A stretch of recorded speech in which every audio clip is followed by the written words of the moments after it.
অনেক অনেক বছর আগের কথা, এক ছোট শহরে জন্ম নিয়েছিলেন এক অসাধারণ বালক। নাম ছিল মুহাম্মদ আল গাজজালি। ছোট থেকে বইয়ের প্রতি তার অসম্ভব ভালোবাসা। রাত জেগে পড়তেন, জ্ঞান অর্জনে ছিলেন ব্যস্ত। পড়তে পড়তে একসময় এত বড় আলেম হয়ে যান যে বাগদাদের সবচেয়ে বড় মাদ্রাসার প্রধান শিক্ষক হন মাত্র 34 বছর বয়সে।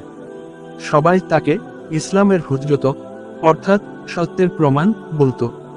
কিন্তু এই গাজজালি হঠাৎ নিজেকে প্রশ্ন করতে লাগলেন, আমি যা জানি সেটা কি সত্যি জ্ঞান, নাকি শুধু মুখস্থ করা কথা? আল্লাহকে কি আমি সত্যি চিনি, না শুধু লোক দেখানো কথা বলি? এই প্রশ্ন তাকে কাঁপিয়ে দেয়।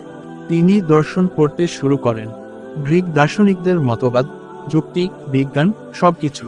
কিন্তু তাতে শান্তি পেলেন না। একদিন ক্লাসে উঠলেন, কথা বলতে গেলেন, কিন্তু গলা দিয়ে শব্দই বের হলো না। ডাক্তার বললেন, শরীর নয়, মনের রোগ, এটা আত্মার কান্না। তখনই তিনি সব ছেড়ে দিলেন, পদ, টাকা, খ্যাতি, এক কাপড়ে বেরিয়ে পড়লেন আল্লাহর পথে। 11 বছর শুধু ধ্যান, জিকির, চোখের পানি আর তওবা।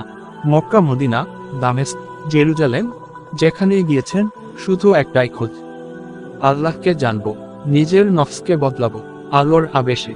এই আত্মসন্ধানের পর তিনি ফিরে এলেন। এবার আর তিনি শুধু শিক্ষক নন, তিনি হলেন আত্মার ডাক্তার। তিনি লিখলেন এক মহাগ্রন্থ, ইহয়া উলুমিদ্দিন, যেখানে নামাজ, রোজা, আত্মশুদ্ধি, ভালোবাসা, দুনিয়াবি মুক্তা, সবকিছুর সমন্বয়।